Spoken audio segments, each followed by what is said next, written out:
Halo, udah datang? Ya. Hari ini kita akan ketemu sama teman saya. Kebetulan teman saya ini seorang ortodontis, tapi dia juga ada pekerjaan yang lain juga. Nanti kita akan ngulik lebih dalam dan kita akan tanya-tanya tentang seputar ortodontis. Oke? Kalau gitu kita akan langsung berangkat ya teman-teman. Oke, kita langsung berangkat ya, ketemu teman saya. Sampai ketemu di sana. Oke?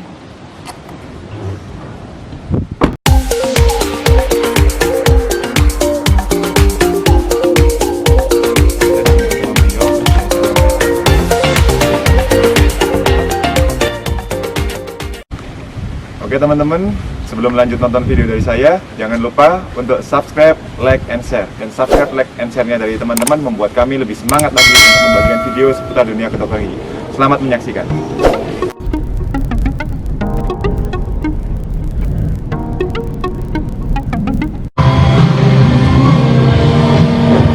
Ya, ini tadi kita udah sampai di cafe teman saya.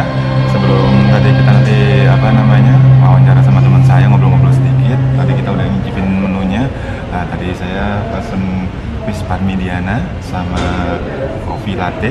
Nah, ini enak banget. Ikannya lembut banget, terus keju mozzarella-nya juga enak banget. Kentangnya juga di luarnya dia gurih, terus di dalamnya masih crunchy. Recommended buat teman-teman untuk nongkrong, untuk makan, bisa ke Fishmonger gitu. Oke, bisa dicoba teman-teman. Halo, assalamualaikum warahmatullahi wabarakatuh. Ketemu lagi dengan saya Dr. Gigi Surabaya, Dr. Gigi Rizky Ardi. Nah, teman-teman, ini kita udah sampai di kafenya teman saya yang tadi saya ceritakan di pembukaan. Nah, ini namanya Dr. Gigi Putu Indra, SP Ortho. Nah, beliau ini keren sekali teman-teman. Selain sebagai SP Ortho, beliau juga memiliki usaha ini. Usahanya ini enak banget. Terus tadi kita udah coba beberapa makanan sama minumannya. Terus dan ternyata beliau ini juga sebagai pembalap. Pembalapnya bukan hanya di kelas dalam negeri saja, tapi kan udah sampai internasional. Sama antar kampung. Sama antar kampung. Siap. Oke, kita mau tanya-tanya dulu sebelum masuk ke ortonya. Saya ini penasaran sama balapnya. Kapan nih, Dok, mulai balap, Dok? Jadi awalnya dulu mulai balap itu tahun 2009 mulai nyoba ya. Okay. Saya baru turun full itu 2010. Nah, ada ceritanya. Okay. Jadi waktu itu bapak saya pingin balap tuh mulai dari SMA. Okay. Terus habis itu dikasih syarat, syaratnya kamu harus masuk universitas yang benar dulu, baru kamu boleh balap. Begitu masuk universitas yang benar dulu, terus disuruh belajar dulu. Belajar dulu sampai 2009 itu baru mulai bapak bilang, kamu boleh balap, syaratnya 2. Satu, aku kasih waktu 2 tahun, aku bakalan support kamu dengan mobil yang affordable, yang cukup untuk ya pokoknya budgetnya cukup, nggak kayak orang Jakarta yang budgetnya gede kan, ada limit. Terus nomor 2, kita supportnya cuma 2 tahun. Lewat 2 tahun kamu nggak dapat sponsor, berhenti balap. Ayah nggak buat. Terus nomor 2, kalau misalnya kamu dapat nilai C, kamu berhenti balap. Berat juga ya? Bayangin ya, nilai C di FKG. Ya kan? Ini kayak angka biasa, kayak nilai 8 gitu kan. Nggak boleh dapat nilai 8. Jadi, kamu dapat nilai C, kamu nggak boleh balap. Nah, kebetulan pada tahun 2010 saya turun full kan, 2009 dibolehin tuh latihan-latihan. 2010 turun full, 2011 dapat sponsor dari Aciles Indonesia. Akhirnya biaya balap tinggal setengah. Bapak saya ya sudah oke lah, jalan aja kan gitu. Terus selanjutnya dapat sponsor full dan alhamdulillah sudah nggak keluar duit lagi kan gitu. Jadi bapak ya sudahlah balap, tapi syarat nomor 2 tetap jalan ya. Nggak boleh nilai C. Kalau dapat nilai C, stop. Kamu berhenti balap. Nilai C aja berhenti balap, apalagi ngulang kan gitu kan. Berat. Dan dulu itu kan di FKG nggak ada UP ya. Sekarang kan ada ujian perbaikan. Dulu kan nggak ada UP. Adanya semester pendek. Semester pendek kan dibatasi 5 SKS. 5 SKS saja. Jadi kan ya kalau misalnya sampai semester pendek ini keluar tetap C, ngulang lagi tahun depan, mundur. Ya. Lulusnya. Sebenarnya lulusnya nggak, kalau C kan mesti boleh kan. D nggak boleh ya kan. Aku dulu C nggak boleh. D jadi boleh. Minimal B-min aja ngulang kita. Enggak, kalau kita enggak ya. Kita soalnya IP-nya 3 itu susah. Nggak tahu, pelit memang di FKG Uner, maaf ya dok ya.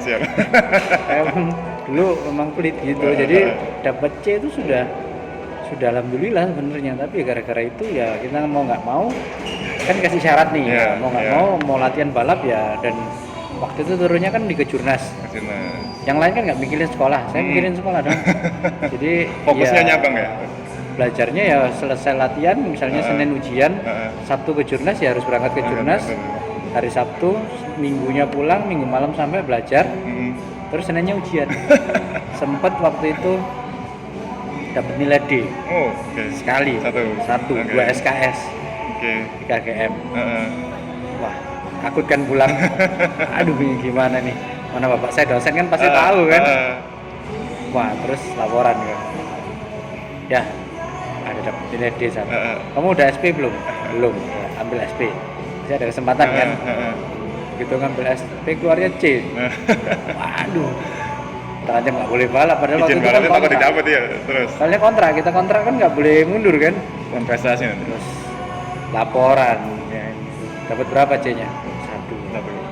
Wah, itu sudah takutnya setengah mati sudah. Terus akhirnya dosennya siapa? Dokter ini. Oh, ya memang kalau dokter ini memang yang dapat A cuma 2 orang, yang dapat D cuma 3 orang, sisanya C sama D. Jadi sebenarnya nggak apa-apa lah ya. Masih diampuni ya. Terus yang lainnya BC-BC masih aman lah ya. Oke, Kan, gitu. oke, Jadi ya sempet terancam nggak boleh balap ya itu. Oke. Terus sampai sponsorship jalan terus Jalan kan, terus. jadi kan bapak nggak perlu ngeluarin duit ya kan. Saya ya kayak enjoy aja balap sampai sidit A. Jadi kan pemula nih. Pemula total poin 3 besar nasional, naik ke sidit B. Sidit B 2 besar nasional, naik ke sidit A. Sidit A ini topnya nasional. Jadi dari situ mulai balap nasional, mulai balap diundang ke Malaysia, sempat ada international gymkhana waktu itu Super GT. Kalau orang dulu ngomongnya Japan GT. Japan GT ya mobilnya dari internasional semua, mainnya di Sepang. Kita ngomongin isi gymkhananya. Waktu itu alhamdulillah ya juara 1 juga. Oh, alhamdulillah. Jadi dari situ terus bapak suruh berhenti balap. Bentar ya. Belum selesai kan gitu kan. Ya lagi seneng-senengnya kan, lagi naik-naiknya. Euforianya Waktu itu, masih. kalau nggak salah waktu tahun berapa ya, 2013 waktu itu 2012 saya masuk spesialis 2012. 2012. Jadi waktu itu ya kuliah ya balap. Terus belum lagi 2014 saya dikontrak sama John Lynn Racing Team Batubara Haji Batubara, Sabtu ya. yang kayanya luar biasa untuk balap speed off road juga. Jadi waktu itu 2014, 2015, 2013, 14, 15 itu saya balap slalom sama speed off road. Nah itu ketemu Rifat juga. Terus acaranya Fastron, saya diundang keliling-keliling sambil sekolah spesialis, sambil kulaan barang. Saya sering ke Malaysia untuk beli barang sport gitu kan, bawa ke Indonesia jual, lumayan hasilnya. Jadi waktu itu sekolah spesialis. Jadi Udah nikah itu? tahun 2012 saya nikah. Oh, 2012. Jadi ya mungkin gara-gara nikah itu ya. Jadi kan harus Iya, pendapatan. Nah, kita betul. sekolah spesialis gak punya duit nih Iya, ceritanya. iya, nggak beda income. Jadi pokoknya udah kelihatan hari Jumat, itu udah bawa tas balap, itu tanyain mau kemana? Katanya. Balap dok, gimana? Banjar dok. Jam berapa flightnya? Jam 6. Udah jam 3 kamu berangkat. Padahal jam 3 belum selesai kliniknya. Nah, cuma akhirnya dosen-dosen semua ngerti. Jadi posisinya kayak apa saya juga nggak bisa. Ini kontrak dok kayak gitu. Menang. Jadi pulang kan tanyain menang nggak? Iya, bawa trofi. Gak perlu, tapi kadang-kadang tak bawain trofi ke dosen-dosen itu. Tapi ya seneng sih, maksudnya dari situ itu saya belajar sesuatu yang sangat-sangat bagus, yaitu mentality. Kenapa kok saya jadi pembicara di mana-mana nggak goyang? Soalnya saya punya mentality dari situ. Gimana caranya kita jadi seorang juara di tingkat nasional atau internasional itu kan tekanannya nggak main-main. Betul. Kalau kita balap, kita salah sedikit aja, kita kalah 0,2, 0,1 kita kalah. Dan taruhannya nyawa. Nah itu, saya sempat hampir mati juga saya pernah. Terus habis itu kalau kita jadi pembicara meskipun internasional, meskipun skillnya apapun, ketika kita salah kita bisa minta maaf. Oh sorry, betul. kita bisa koreksi. Betul. Kalau balap kita nggak bisa. Iya. Nah itu, jadi dari situ kita belajar memang mental itu sebenarnya nomor 1 sih. Jadi keberuntungan lainnya bakalan menyertai. Profesionalisme, mentality. Saya dapat dari balap itu. Gitu. Jadi sekarang kalau melakukan sesuatu nggak boleh setengah-setengah kan gitu. Harus total. Harus total. Percuma juga nggak ada setengah-setengah buat apa. Betul. Nah, ini yang bisa kita petik dari sini teman-teman. Jadi fokus dan totalitas ya dalam bekerja. Apapun kerjaan kita, semuanya kalau kita lakukan dengan fokus dan total, insya Allah akan berkah dan menghasilkan sesuatu yang banget. Nah, di tadi ini kita punya, Dokter Putu maksudnya. Dokter Putu punya kafe ya. Tadi saya udah cobain makanannya sama istri, ternyata rasanya enak banget. Nah, ini gimana Dok? Awalnya bikin, ini namanya Fishmonger. Fishmonger. Nah, Instagramnya ada fishmonger.id. nanti ada Instagramnya nanti di atas ini ya teman-teman, sama nanti di description. Ada di description. Iya. Bisa diceritakan Dok, gimana awal mula berdirinya dari kafe ini, Fishmonger ini Dok? Sebenarnya kalau untuk usaha, sering sih saya punya beberapa usaha. Terus salah duanya klinik. Salah duanya bukan salah satunya ya, klinik. Klinik itu kita mulai dari 2008.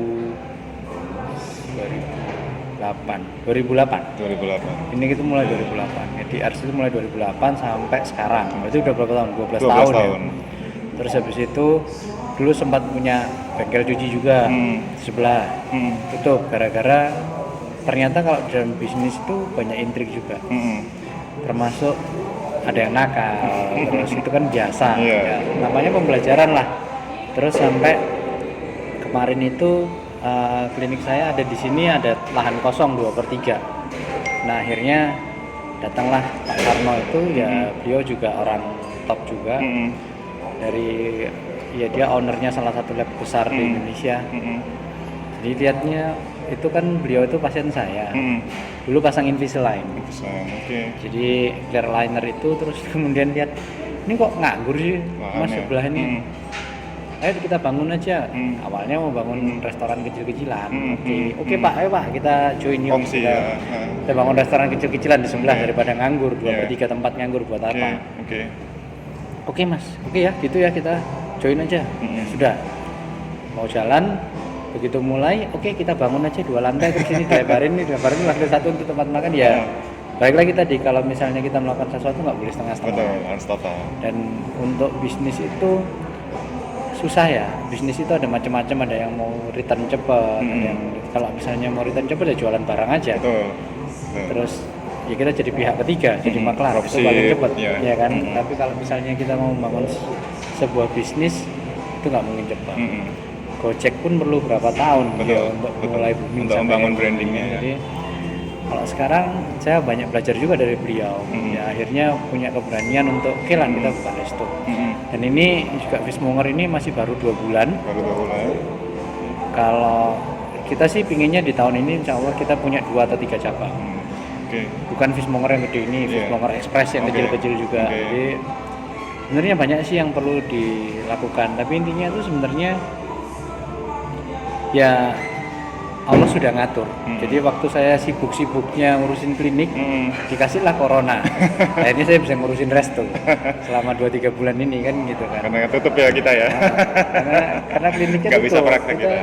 Saya terakhir itu Maret ya. Betul. Maret. Habis itu kliniknya tutup, saya ngurusin ini. Sekarang April di sini mulai buka tanggal 18. Sini buka. Tanggal 9 sini buka, 9 April, Mei, Juni. Ini yang bulan ketiga. Iya, bulan ketiga. Nah, jadi ini umurnya baru seumur jagung sih, tapi kita sudah berencana insya Allah kita akan ekspansi paling nggak ke Surabaya Barat, Gresik, Fishmonger ini mau ekspansi teman-teman. Nah, dari bagi teman-teman nanti yang pengen franchise atau apa bisa langsung hubungi beliau. Ya, tenang aja, nggak perlu bayar loh. Lama-lama nggak perlu bayar. Franchise langsung nggak usah bayar, teman-teman cukup sediain lahan aja. Nah, aku kan punya perumahan bro di Gresik, nanti kita bisa ngomongin lagi. Boleh. Jadi kayak gitu-gitu tuh sebenarnya kita welcome, karena ingat kita ini membangun bisnis ya. Betul. Kita membangun pasar, kita bukan jualan barang. Betul. Kita bukan dropship, kita bukan maklar kan gitu. Betul. Ya kita membangun bisnis ya jangan setengah-setengah. Ya lumayan juga sih kemarin 2 bulan Instagram kita bukan influencer, kita bukan apa ya, kita nggak endorse kayak apa juga. Lumayan juga 2 bulan 2.000 followers ya. Oke lah ya. Oke banget. Jadi ya kita masih merintis. Kita nggak tahu gimana ke depannya, yang penting kita ya tadi berusaha jangan setengah-setengah tadi. Betul. Oke, teman-teman tuh dari Dokter Putu tadi istilahnya jangan setengah-setengah dan harus fokus. Nah, ini kita langsung masuk ke sesi yang ketiga ya. Ini yang seputar dari ortodontik. Nah, ini kita akan nanyain yang sesi terpenting yang beliau tempuh sekolahnya, yaitu tentang ortodontik. Dok, bisa diceritakan nggak dok, apa itu ortodontik dok? Sebenarnya ortodontik itu adalah ilmu yang menangani tentang gigi dan rahang. Jadi struktur gigi dan rahang. Jadi orto itu kan dasarnya adalah tulang. Jadi kalau misalnya gampangnya orang zaman sekarang ngomongnya behel. Padahal sebenarnya kita nggak pernah bahas namanya behel. Behel itu nggak ada. Di dunia internasional itu nggak ada namanya behel. Mungkin kalau kawat gigi masih oke lah. Dental braces kalau di luar negeri kan. Oke. Kawat gigi masih oke. Behel itu nggak tahu saya datangnya dari mana itu kan. Jadi tapi orang-orang sekarang kalau tanya ini spesialis kawat gigi itu apa dok? Behel. Oh iya. Baru mereka ya, itulah pokoknya kan gitu kan. Jadi sebenarnya behel itu bukan sesimpel itu. Behel itu bukan estetik berdua. Itu banyak yang salah kaprah. Jadi menganggap behel itu estetik. Sebenarnya bukan. Kenapa kok orto itu di luar negeri itu, di Europe khususnya, dia adalah preventif. Dia adalah menjaga supaya giginya nggak berlubang. Bentar, pause dulu ya. A few moments later, a few inches later, 2 hours later, 1 eternity later. Oke, jadi untuk di Europe sendiri orto itu preventif. Jadi mereka lebih baik melakukan pencegahan. Karena sekarang ini yang terjadi di Indonesia itu kan giginya banyak yang berdesakan. Giginya monyong-monyong ceritanya. Dia makannya susah. Terus kalau makan bersihkannya susah. Nah, terus habis itu struktur gigi kunyahnya kanan sama kiri nggak benar. Akhirnya dia makan satu sisi. Ketika dia makan satu sisi, karang giginya lari ke sebelah kiri ya kan. Habis itu dia jadi lubang, giginya goyang, giginya lepas, lebih parah lagi. Kadang kalau misalnya giginya ada yang lubang, dia lari gigitannya ke sisi antagonisnya, sisi baliknya kan gitu kan. Akhirnya jadi kacau. Sebenarnya kenapa kok di luar negeri itu dia full cover untuk orto untuk di bawah 17 tahun? Karena mereka nggak mau nanti ada lubang. Jadi supaya karena kalau misalnya gigitannya align bagus, kontaknya bagus, jadi namanya self cleansing, kita bersihkan pakai lidah aja udah cukup ya. Beres ceritanya, ya kan. Jadi self cleansing itu harusnya bisa berjalan optimal kalau giginya strukturnya bagus. Terus sama rahangnya kontaknya bagus, kunyahnya kanan sama kiri bagus. Untuk achieve hal seperti itu perhitungannya banyak. Ada cephalometric analysis, nanti biasanya kalau pasien ke saya kita bisa tahu kira-kira mundurnya perlunya berapa mili sih untuk mencapai idealnya kayak gitu. Terus habis itu sudutnya kita perlu geser berapa derajat. Itu semua kita sekarang bisa dihitung dengan teknologi yang sekarang, dan perlu waktu cuma 3-5 menit aja sih untuk evaluasi. Padahal dulu kalau sekolah bisa sampai 2 jam 3 jam, malah mungkin dibawa pulang ke rumah, tracing di rumah. Nanti besok laporan lagi masih disalahin, dicoret, hapus lagi. Ketika coret, ngapus lagi, narik belang lagi, ngulang lagi gitu. gambar tracing itu namanya teman-teman, sampai bikin pusing. Nah itu sebenarnya semua juga ngerti itu bikin susah kan gitu. Tapi itu sebenarnya awalnya sebelum kita masuk perawatan orto itu wajib kan. Waktu di S1 juga diajarin. Sebelum kita ngambil dokteran gigi diajarin namanya tracing itu. Jadi sebenarnya itulah yang mau kita perbaiki kan gitu kan. Jadi dasarnya perbaikan apa, diagnosanya apa ya dari cephalometry itu kan gitu.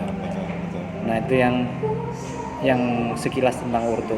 Jadi preventif ya dok ya kalau di luar negeri ya. Tapi kalau di Indonesia ini kan kebanyakan orang-orang di kawat atau di behel ini untuk mempercantik, katanya biar ada satpamnya di depan, biar kalau senyum tambah lebih manis. Nah itu apa namanya, berarti udah salah kaprah ya. Itu harus dipinggirin dulu ya kalau untuk estetik. Sempat ada pasien saya ngomong kan, dok, dokter pasang deket saya kok nggak ada karet-karet yang warna-warni itu ya kan. Nggak ada, punya saya self ligating semua kan gitu kan. Saya nggak pasang yang karet-karetan itu. Lah kan ini dok, kan soalnya karet-karetan warna-warni kan nanti lebih lucu, manis kan, lucu kan. Kamu pakai orto itu nggak ada bagus-bagusnya, kamu tahu ya gitu. Kamu pakai besi di depan, emang kamu kira cantik? Nggak cantik tahu gitu. Tapi ya ini namanya alat untuk, ya sama lah kalau misalnya kita patah kaki kita pakai pen. Emang lu kira pakai pen cantik kan gitu kan? Nggak kan gitu. Jadi sebenarnya sih kita melakukan treatment itu secepat mungkin, seefisien mungkin. Dan kita pinginnya sekali seumur hidup. Giginya nggak geser lagi, nanti nggak pasang orto lagi, nggak relapse lagi. Jadi itu tujuannya. Kalau misalnya untuk estetik, saya ngeliat estetiknya di mananya sih?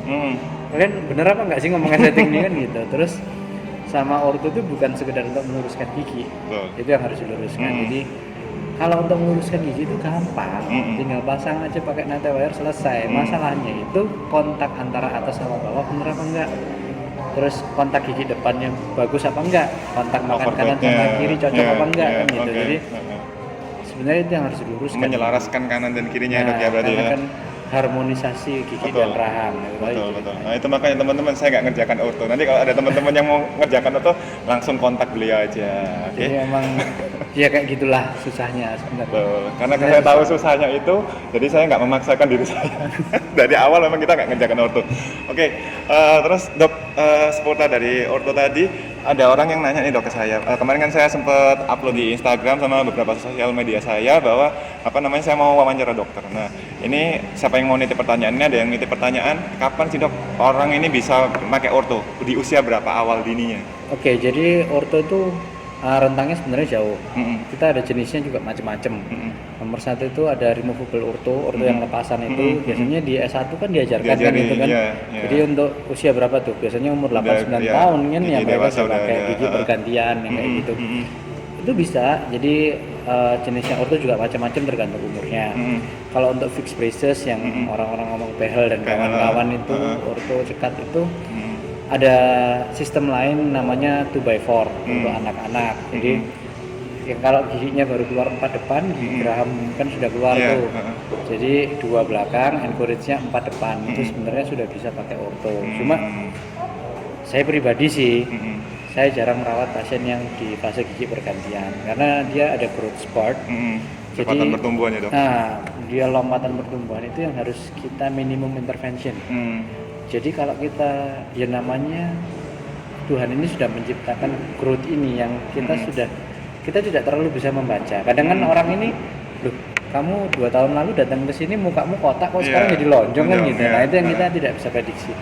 Nah jadi kalau saya sih lebih prefer ke nanti ketika gigi taringnya dia sudah tumbuh ya kan, terus habis itu dia sudah lewat growth spurtnya. Kalau misalnya laki-laki berarti kan dia pas pergantian suaranya dia. Terus kalau perempuan itu sebelum menstruasi pertama itu kan growth spurtnya dia kan. Setelah itu dia relatif aman. Dan sebenarnya perawatan di umur berarti kan kira-kira berapa ya, 14, 15 gitu ya, itu lebih cepat daripada kita rawat umur 20 sampai 30-an. Apalagi yang 40, 50 tahun. Tapi bukan berarti yang tuanya tidak bisa dirawat. Saya punya pasien umur 64 tahun, 65 tahun, nanti ada di Instagram saya. Ini giginya kebalik gini. Kelas 3? Kelas 3. Nyakil itu, kalau orang Jawa bilang nyakil. Nyatis ya. Nyatis. Nah, tapi itu juga bisa diperbaiki. Waktunya juga nggak terlalu lama juga sebenarnya, tergantung respon tubuhnya juga. Meskipun dia sepuh, tapi dia tidak ada diabetes, dia tidak ada kolesterol, dia sehat, itu bisa. Cuma kalau untuk yang balik lagi untuk anak-anak kecil sih saya prefernya, kalau saya pribadi sih, misalnya orto ini banyak. Ada yang konsentrasi mereka ke tumbuh kembang, ada orto yang konsentrasinya ke gigi bergantian, ada yang ya dikit-dikit sama pedu lah kan gitu kan. Nah, tapi kalau saya sih prefer karena ketika tumbuh gigi kenain gigi taring itu, ketika dia belum tumbuh sempurna, itu ujung akarnya belum menutup sempurna. Ketika kita lakukan intervensi di sini, kayak misalnya kita ada Pergerakan anak ayam nih di dalamnya telur, dia udah mau menetas. Kalau cangkangnya kita buka, dia nggak kuat kan. Nah ini mirip sama kayak gitu. Jadi saya sih lebih sangat-sangat berhati-hati ke gigi yang belum tumbuh sempurna kan. Sebelum orto kan kita pasti foto panoramik. Nah kalau ujung akarnya belum menutup sempurna ini boleh nggak digerakkan? Boleh, tapi force-nya berbeda. Ini yang harus berhati-hati. Jadi kalau saran saya sih, coba cek dulu gigi taringnya sudah tumbuh belum. Nah kalau giginya sudah tumbuh, gigi taringnya sudah tumbuh, kita foto panoramik, kita make sure dulu akar dia siap. Karena akar nggak kelihatan. Ya kita takutnya terjadi sesuatu di akar itu kan. Ini kita cerita jangka panjang ya kan gitu. Lebih baik kita preventif daripada kita nanti kalau harus benar-benar ya dok, ngobatin lah istilahnya. Nah itu. Berarti itu tadi apa dok tahapannya? Ini saya mau tanya di tahapannya dok. Kalau orang awam kan mikir cuma oke, orto aja, tinggal pasang, udah selesai masangnya gimana, pokoknya yang penting dia nempel. Sampai di YouTube saya kemarin tuh kita sempat marah dok, gara-gara apa? Yang masangin di giginya dia itu anak SMA, dia lihat tutorialnya dari YouTube. Nah kita sempat marahin disitu karena dia mau nyabut gigi premolarnya ke saya. Saya tanya surat rujukan nggak ada, setelah kita korek informasi lebih dalam, ternyata anak SMA tadi yang masangin. Kok ya mau gitu? Nah ini kita mau tanya ke dokter Putu, tahapan-tahapan dari orto ini apa aja dok? Yang pertama-tama. Saya seumur-umur nggak pernah dapat pasien kayak dok, pasien dokter Rizky. nggak tahu ya gimana ceritanya sampai pasien yang ke saya sih ya gitu-gitu aja. Ini baru cerita baru nih. Nggak ada pasien berani ke saya terus pasangnya di mana dia anak SMA ini nggak berani nih ke saya. Jadi kalau untuk tahapannya kalau yang saya lakukan ya ini kan banyak versi ya kan. Kalau misalnya saya lakukan biasanya kalau pasien mau konsultasi kontak ke klinik, saya mau konsultasi orto ke dokter putu misalnya. Ya kamu jangan ketemu dokter putu dulu. Kamu mending foto dulu di Pramita misalnya. Karena kita kan Pramita nih.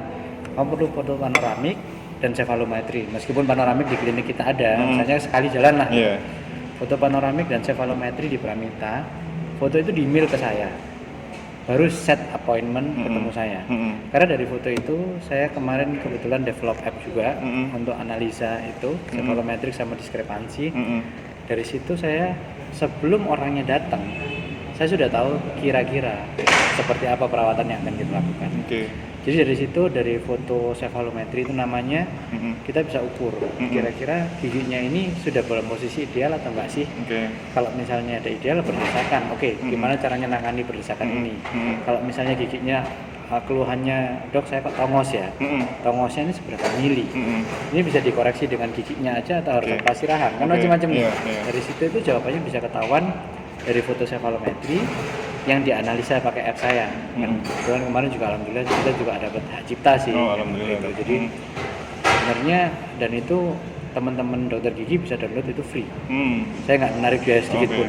Katanya kalau dokter Rizky amalnya praktek ya saya amalnya itulah. Semua mau pakai bisa. Jadi itu dulu tahapan pertama nih sampai sebelum pasiennya datang. Saya sudah tahu kira-kira ini perlu mundur 2 mili nih. 3 mili nih perlu mundurnya. Sudutnya saya perlu tegakkan kira-kira 10 derajat. Jadi saya mikir saya bisa pakai bracket apa untuk dia sebelum pasiennya datang. Kemudian si orang ini datang. Ya kita kayak dukun aja, kita sudah tahu kita mau ngapain kan gitu kan. Jadi pasiennya kayak gitu, dokter kan nggak terima ini foto saya. Gimana dokter bisa dapat? Sekarang digital. Foto di Pramita mau foto di klinik saya, di email ke saya kan bisa kan gitu kan. Begitu saya terima email, saya langsung pakai soft copy itu saya olah. Saya sudah bisa tahu dari sini dia duduk aja saya sudah tahu bibirmu ini kurang mundur 2 mili kalau kamu cerita ini, gigimu ini kurang mundur 4 mili, nanti kalau gigimu aku giniin jadi kayak gini. Oke, kita lihat kondisi giginya seperti apa. Karena ada yang nggak kelihatan di foto ronsen. Foto ronsen kelihatan jaringan tulangnya mampu apa tidak menahan fotonya. Terus habis itu kalau misalnya tidak mampu, saya ke refer ke spesialis perio. Saya ada dokter Ferdinand. Gitu. Nambah tulang berarti ya, dok? Kalau nambah tulang kita tidak boleh melakukan orto, susah berat itu nariknya. To be honest, nambah tulang itu tidak sesimpel itu. Kalau biasanya orang mikir kan, pakai bone graft, 6 bulan kamu boleh orto, hilang banget. Jadi emang bone graft, jadi nggak semudah itu ya dok ya, kita pasang bone graft itu ya? Iya, jadi saya juga baru tahu ini ilmunya perio ya. Karena orto sama perio ini dekat banget. Saya sering sharing sama dokter Ferdinand itu, spesialis perio kami. Jadi memang bone graft itu pembentukannya tidak semudah itu. Kalau dari ilmunya orto sendiri, ketika misalnya tulang patah nih ya, 6 bulan itu baru terbentuk kalus primer. Nanti 12 bulan baru terbentuk kalus sekunder. Baru dia mulai tulang. Dalam pembentukan tulang ini kan tulang baru. Nah dibandingkan tulang yang sudah 20-30 tahun di dalam mulut, ketika digerakkan ini kan keluar osteoblas sama osteoklas. Osteoklas pasti ngilangin tulang. Siapa yang dia cari? Yang paling gampang dulu lah. Yang baru. Grafnya itu yang dihabisin kan. Anak gitu. baru itu. Jadi memang sebenarnya bone graft memang tidak semudah itu. Dimasukkan pun di implan juga tidak semudah itu. Memang banyak. Yaitu makanya sama kayak katanya dokter Rizky tadi. Ya karena kita tahu itu susah jadi kita nggak kerjain. Iya, mending nyari itu. Kita mending kasih seorang spesialis yang mereka ngerti, yang di bidangnya lah teman-teman. Jadi emang sekarang dokter gigi itu berkembang karena permasalahan-permasalahan yang terjadi akhirnya semakin meruncing. Betul. Karena apa ya, kita sebenarnya pengen yang terbaik untuk masyarakat kan. Betul. Jadi yang tadi itu misalnya kita lihat bone level. Kalau misalnya ada perlu bone graft, ada 2 opsi. Opsi yang pertama, prioritas seorang ortodontis adalah merefer ke spesialis perio. Kalau lu bilang beres, kita baru kerja. Nomor 2, ada yang kerja bareng perio dan orto. Ini bakalan terjadi ketika dia punya gigi berdesakan parah. Dia periodontalnya ada problem. ketika periodontalnya dibersihkan, berdesakannya tidak dibereskan, sama aja dia gitu lagi. Problem reoccur kan gitu Iya, kan. ulang Akhirnya, lagi ya. ya kita harus kerja bareng nih. Setiap bulan deep scaling kontrol ortho. Deep scaling kontrol ortho gitu. Kita ada satu pasien yang saya refer perio, ya kita teleponan, kita berdua ketemu di depan pasien. Oke. Yang kerjakan kamu apa sih nih kan gitu. Akhirnya kita mengambil keputusan, pasiennya juga approve, jalan bareng aja dong. Jadi yang pertama di flap dulu, dibersihkan semua jaringan karang giginya semuanya yang membuat keradangan itu ditunggu dulu.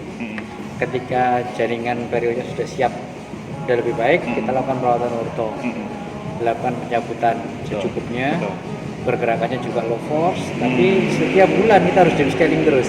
Bersihin terus ya dok. Ya, Biar kalau nggak nggak radang. gitu nggak bisa gerak ya. Susah. masalah. Bukan, bisa gerak, cepat, lepas tapi. Oh, lepas dari soket dok. Lepas dari soket. Jadi itu lebih bahaya. Jadi itu sesuatu yang ya kita perlu perhatikan dulu sebelum pasiennya datang. Kadang memang ada beberapa pasien yang bilang saya harus bilang, saya telepon langsung aja pasiennya. Daripada kamu kesini, aku jelasin dulu nih. Nanti kalau kamu mau tahu lebih jelasnya kamu datang aja. Karena konsultasi ke saya free. Oke. Tapi maksudnya jangan terlalu berharap untuk pasang orto kan gitu. Karena memang saya pakai misalnya kenapa kok pakai self ligating dan kawan-kawan itu ada ilmunya lain. Memang itu lebih baik untuk perio. Tapi kan lebih baik ini bukan berarti tanpa batasan kan gitu. Memang harus ada limitationnya, itu yang harus kita jelaskan ke pasien. Dan sekarang yang lagi saya banyak lakukan itu rehabilitation ortho. Itu paling sering missing gigi geram pertama. Gigi geram pertama dia hilang, geram keduanya dia masih ada, geram ketiganya ada. Umurnya masih cukup, kita bisa kalau misalnya giginya dia maju ya kita bisa mundurkan setengah, majukan setengah. Kalau memang nggak bisa, ya belakangnya yang kita majukan ke depan. Memang ini ilmu baru ya. Kita juga harus pakai mini screw dan kawan-kawan. Yang terakhir, yang alhamdulillah case report saya di-approve di International Orthodontic ya. Jadi ada forum terbesarnya spesialis orto dunia. Case report saya di-accept di sana. Sayangnya kok ada COVID jadi saya nggak berangkat ke Yokohama. Harus ke Jepang. Saya berangkat ke Jepang, Yokohama. Karena di situ itu ada pasien saya, gigi geram kiri bawahnya itu hilang semua dong. Gigi geram pertama, gigi geram keduanya sudah nggak ada. Gigi geram ketiganya ketanam di dalamnya gusi. Otomatis gigi atasnya kan turun ke bawah. Dia mau pasang implan nggak bisa. Dia mau pakai gigi tiruan juga pasti ganjal. Akhirnya dengan orto yang tadinya tongosnya udah hilang, gigi geraham bungsu yang tertanam di dalam ini bisa saya keluarkan menggantikan posisi gigi geram kedua, gigi geram kesatunya implan. Jadi dia dapat full untuk gigitan sekarang kanan dan kiri alhamdulillah normal. Nah itu sebenarnya tugasnya orto itu di situ.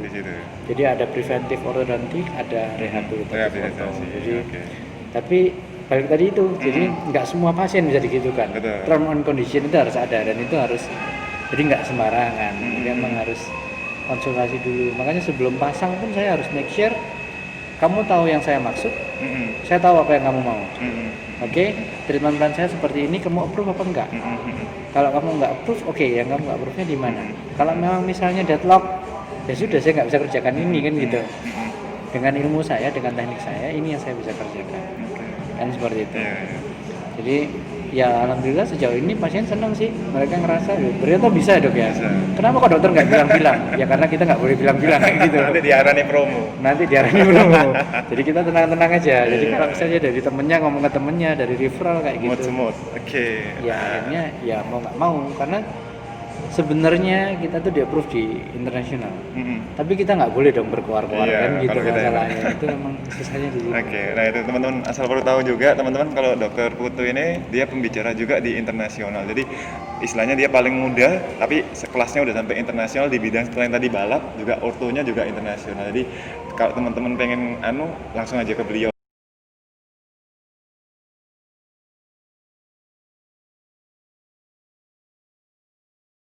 Oke dok, ada lagi pertanyaan dari pasien ini melalui Instagram. Dia tanya dari fansnya Dr. Rizky ya?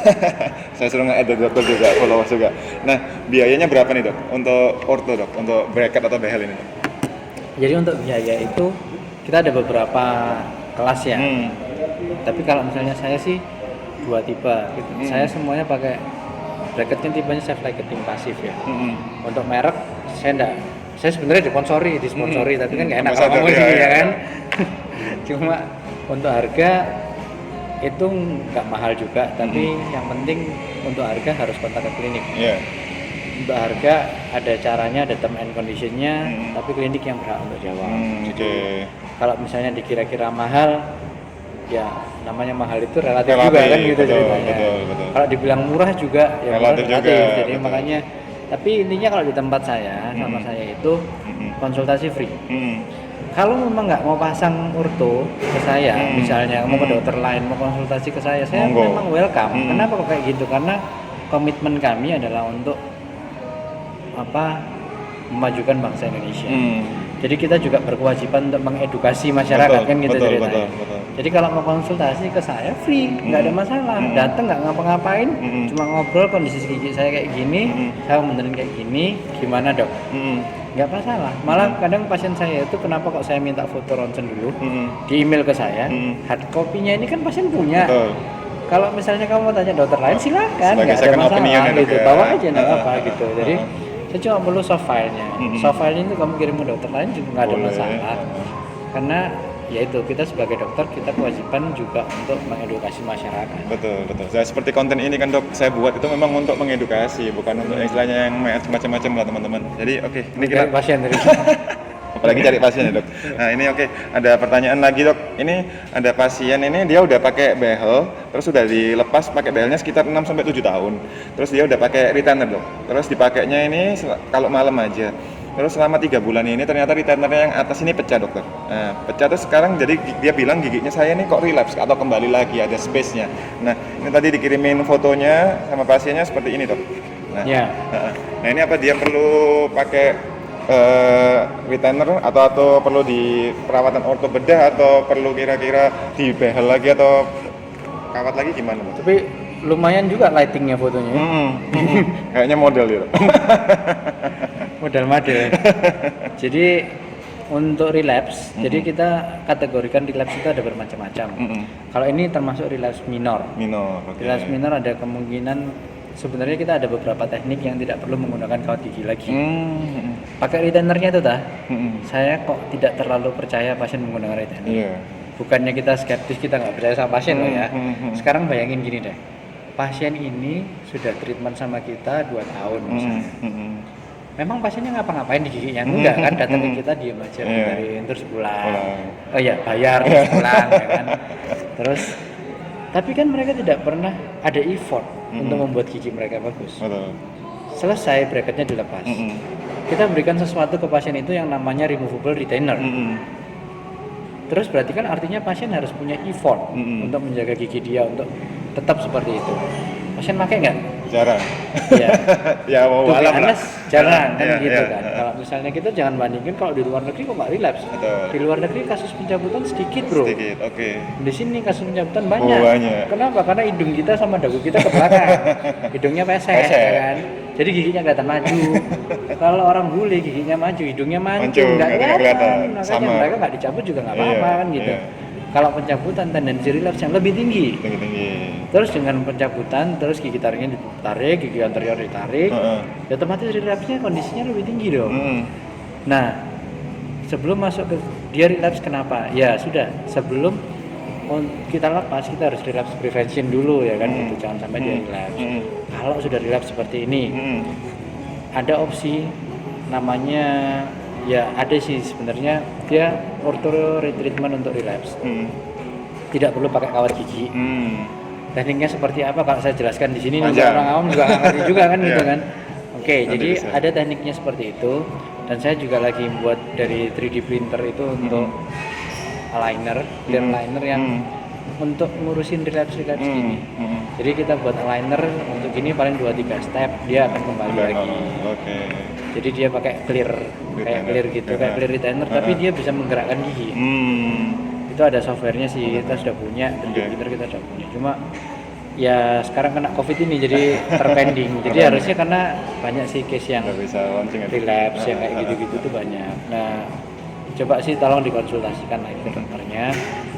untuk ini karena semakin ditunda semakin Saya berbahaya. tanya, dokternya udah pindah katanya, udah keluar pulau. Jadi dia nanya ke saya, dan saya bilang saya akan bikin konten ini, nanti saya bisa kasih kontaknya ke dokter Putu. Nanti Ya, kalau gitu mbaknya nanti, bisa nanya dokter Putu. nanti bisa kontak aja. Karena kalau misalnya relapse-nya minor, saya sih nggak saranin pakai orto lagi sih. Nomor satu mahal, ya kan. Kita juga mikirin dong, masuk pasien Iyalah, kita kalau duit suruh terus bayar. ya. Ada pasien yang datang saya dari dokter lain, relapse-nya kecil, saya pasang aja dok lagi nggak apa-apa. Buat apa? Ya kan harus dipasang. Buat apa? Untuk nutup tengah ini toh. Ya enggak lah kan gitu kan. Maksudnya ya oke lah, memang itu ada teknik yang lain yang bisa kita kerjakan. Tapi memang dan menutup itu nggak aman. Cuma setelah ditutup lagi, nah Balik lagi atau enggak? ini relapse supaya nggak relapse ya kita harus tambahin retainernya yang nggak gitu-gitu lah. Oke. Jadi yang penting itu adalah treatment gimana caranya kita mencegah relapse-nya terjadi lagi. Tapi ya untuk nutup minor relapse insya Allah ya bisa. Bisa ya dok ya? Oke, nanti mbaknya bisa kontak ke dokter Putu ya? Nanti kontak klinik dulu. Oke, siap. Oke. Ini dok, pertanyaan terakhir nih dok. Nah, alat ini nih dok, saya juga bikin kontennya dok, sehingga saya diserang nih dok sama netizen. Biasanya tapi yang nyerang ini, kalau asumsi saya adalah dia pasti penjualnya, atau kalau nggak dia penjualnya, dia adalah pemakainya ini atau dia endorse-nya seperti ini. Karena menurut saya kalau alat ini namanya adalah alignment trainer dia dok, bukan retainer ya dok, trainer. Kalau trainer biasanya trainer fitness, nah ini dia, ini trainer gini. Saya sampai beli alat ini. Jadi alat ini itu harganya mulai dari 15.000 sampai ratusan ribu, dan ternyata bentuknya sama semua. Saya pernah pakai di gigi saya, rasanya mual, nggak enak gitu dok. Udah kita bahas juga. Terus, nah sedangkan di orto sendiri, orto itu kan masih banyak perawatan sebelum dia menggunakan alat itu tadi dok. Ada tadi cefalometri, panoramik, terus pencetakan semuanya. Nah ini katanya dia dengan semua kasus pakai ini aja bisa. Dan yang terbaru dok, ternyata di Instagramnya atau itu dia kan gara-gara saya bilang seperti itu, dia kirimkan bahan cetak seperti alginat sama sendok cetaknya, pasiennya suruh nyetak dulu, terus nanti dikirimkan lagi ke pihak penjualnya, dibikinkan yang sesuai.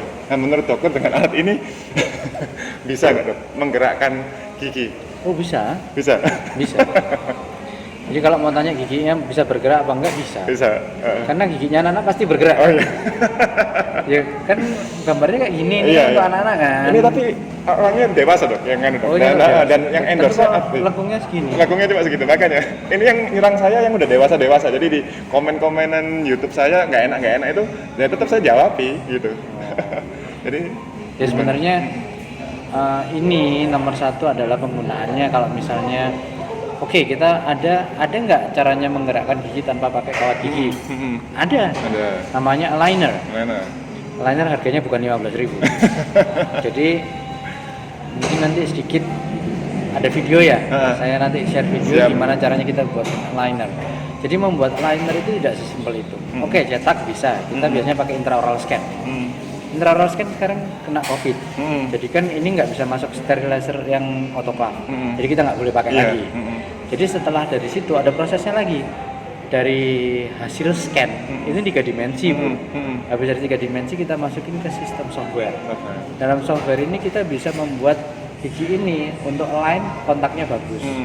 Nanti dia ada namanya reverse engineering. Dia akan balik trace back untuk menjadikan step by step. Nanti hasilnya nggak kayak gini. Rang atas sendiri, rang bawah sendiri. Terpisah berarti ya dok ya? Terpisah. Dan itu fully customized. Tiap Kayak misalnya orang beda-beda. Kasih ke saya nggak bisa pakai. Betul. Karena hasil scan-nya tadi berbeda setiap pasien. Nah, terus kenapa kok di atas bawah? Karena biar bisa dipakai ngomong.